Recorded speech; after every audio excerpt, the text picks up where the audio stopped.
গণভোট নিয়ে মানুষের ধারণা পরিষ্কার নয়, তাই এটি যেন নির্বাচন কমিশনকে সমালোচনার মুখে না ফেলে সে বিষয়ে সতর্ক থাকতে হবে।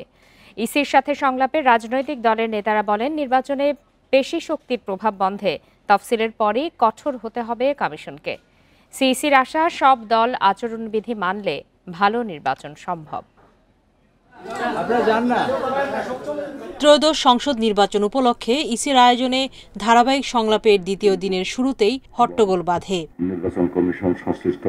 হাসনাত আমিনীর নেতৃত্বাধীন ইসলামী ঐক্যজোটের বিভক্ত অংশ সংলাপে গেলে তাদের বেরিয়ে যেতে বলে কমিশন, যদিও দলের নিবন্ধন নিজেদের দাবি করেন হাসনাত আমিনী অংশের নেতারা। রোববার সকালের পর্বে সংলাপে অংশ নেয় ৬টি দল। নির্বাচনে পেশিশক্তি বন্ধে কিছু পরামর্শ দেন তারা।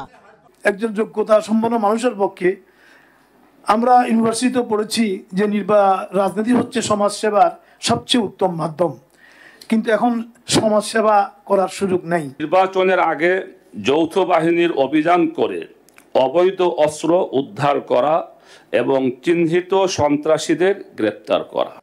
বিকেলের পর্বে ৬টি দলের কথা থাকলেও অংশ নেয়নি তৃণমূল বিএনপি।